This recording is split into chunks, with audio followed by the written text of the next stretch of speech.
शेर खूब है लेकिन हमारे हाल से मुनासिबत नहीं रखता।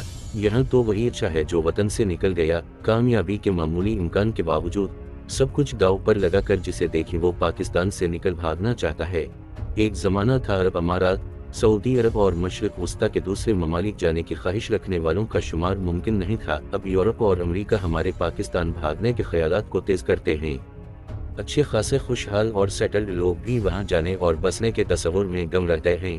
पढ़े लिखे और डिग्री याफ्ता लोग जो कानूनी तरीकों से वहां जाते हैं जल्दी या बदी रोजगार तक रसाई हासिल कर लेते हैं, वहां सीट हो जाते हैं। जिनके पास कोई डिग्री और हुनर नहीं है वो वहां इस शे की तरह होते हैं जो अपनी बुनियादी में बेवजन और गलत हो, लेकिन वो ये सोचकर सब कुछ दांव पर लगा देते हैं एक मर्तबा कानूनी या गैर कानूनी किसी भी तरह दाखिल हो जाए कुछ ना कुछ कर ही लेंगे। गैर कानूनी तरीकों से यूरोप जाना इंतहाई मुश्किल और खतरात से पूरा है। एक जमाना था कि जाली वीजे और जाली पासपोर्ट के जरिए लोगों को बाहर भिजवाया जाता था, लेकिन जदीद टेक्नोलॉजी ने ये रास्ता बंद कर दिया। अब समंदरी रास्ते से यूरोप भिजवाने का तरीका मुतारिफ कराया गया है। इंसानी स्मगलर इस खतरनाक तरीन रूट को इस सहल अंदाज में पेश करते हैं, खुशहाली के ख्वाबों को इस खूबी से तस्खीर करते हैं कि अनजान समंदरों की बिखरी लहरों का खौफ, मुख्तलिफ ममालिक की सरहदी पुलिस की पकड़ धकड़ के अंदेशे और भूख प्यास सब कुछ शोर से गायब हो जाता है और पासपोर्ट और दीगर कानूनी दस्तावेजात न होने के बावजूद तमाम खतरात को एक तरफ फेंक कर लोग मौत के सौदागरों के हथे चढ़ जाते हैं। एक ऐसा मुल्क जो हकीम सईद शहीद के मुताबिक सूरह रहमान की तफसीर है, आज मायूसियों की सरजमीन है। तबाहकिन बेरोजगारी, जहालत, गुर्बत, लालाजी, खुदकशी, कत्ल, वगारत, बच्चों और औरतों पर समाजी जबर, जहां रियासत दौसत ममालिक की खैरात और IMF के प्रोग्राम को जिंदगी की जमानत बनाकर पेश करती हो, रियासत और इसकी गलीज मईशत लौट खसूट और लोगों के इस्तिसाल पर मुनहसर हो, वहाँ जिंदगी कब तक उम्मीदों से जुड़ी रह सकती है। ख्वाबों का दम घुटने लगता है और वो तबीर की तलाश में होश व आखिरत से बेगाना होकर कहीं भी जा निकलते हैं। हमारे समाजी रवैयों में भी मुल्क से बाहर जाने वालों, काम करने वालों को जिस हसरत, रशक और कद्र की निगाह से देखा जाता है और इज्जत इसे मिली जो वतन से निकल गया का मुजाहिरा किया जाता है, ऐसे में खुद घर वाले नगाह से भी जहन्नम की सिमत जाते खुशहाली के इस शॉर्टकट की तरफ धकेलने में कम पीछे नहीं रहते। मैं हूँ, बीवियाँ हूँ या बहन भाई, सबकी जुलियों में एक ही सवाल कलबलाता रहता है, बाहर जाने का क्या बना, कब तक बाहर जा रहे हो। इंसानों की स्मगलिंग में मुलवस एक शख्स का कहना है कि मेरा अंदाजा है कि तारिकीन वतन में से सिर्फ 10% ही बमुश्किल अपनी मंजिल तक पहुंच पाते हैं, लेकिन क्या किया जाए, इस सफर का इंतखाब वो खुद ही करते हैं। यूनान किश्ती हादसे में सैकड़ों लोगों की हलाकत पहला वाकया नहीं है, पहले भी इस तरह के वाकयात की खबरें आती रही हैं। इस मर्तबा मरने वालों की तादाद कहीं ज्यादा है। सिर्फ गुजरात, गुजरांवाला और सियालकोट से 100 से जायद जवानों की मौत का खदशा है।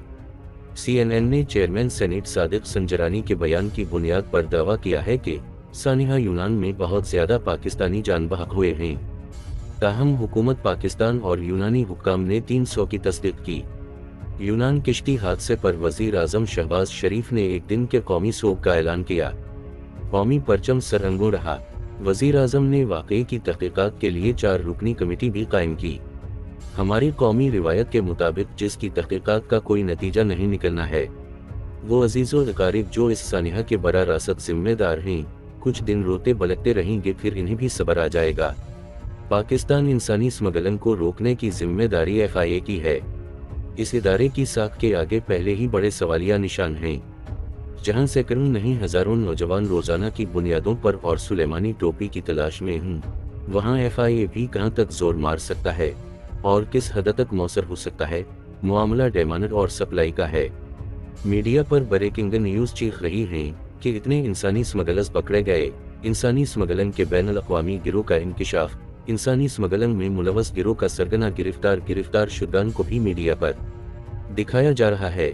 इनके चेहरे देखिए, किसी एक चेहरे पर भी परेशानी या खौफ के आसार दिखाई दे जाएं तो मतलब कीजिएगा इन्हें इल्म है ना माजी में कभी इस जुर्म में मुलवस किसी मुजरिम को सजा हुई है और ना ही आइंदा इसका इम्कान है। ये वो जुराइम पेशा हैं जिनके मुकदमात फौजी अदालतों में चलने चाहिए, लेकिन ऐसा कोई इम्कान कहीं मौजूद नहीं है।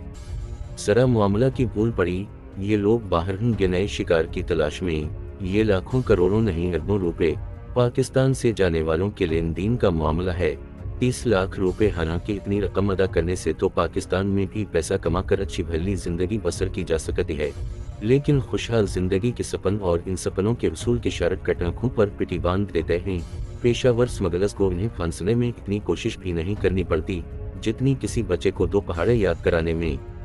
स्मगलिंग के बारे में सख्त कवानीन बनाने जा रही है। एक क़यामत से दूसरी क़यामत के बीच ऐसी बातें हमारी हुकूमतों का मामूल हैं। बहिरा रूम में ये इस दुहाई का सबसे अफसोसनाक हादसा था। इस बहिरा रूम का जो इंसानी स्मगलर्स की जन्नत और ज़िंदगी के अजाबों में ससकते हुए तारिकीन वतन का मदफन है। इब्तिदाई खबरें ये थीं कि किश्ती अपने ही बोझ से डूबी है, क्योंकि 150 अफराद की गुंजाइश वाली किश्ती में 750 इंसान सवार थे। ताहम बाज़ जिंदा बच जाने वालों का ख्याल है कि किश्ती डूबी नहीं डुबोई गई है। यूनानी गार्डर्स ने डूबते हुए लोगों को बचाने की कोशिश भी नहीं की। यूरोप जाने की ख्वाहिश रखने वाले पाकिस्तान, अफगानिस्तान, शाम, फ़लस्तीन और मसर के शहरी थे। ये तमाम वो ममालिक हैं जो जदीद कॉलोनियल सिस्टम का शिकार हैं। सही तर मानों में ईसाई दुनिया की मुसलमानों के खिलाफ जदीद सलीबी जंग का शिकार।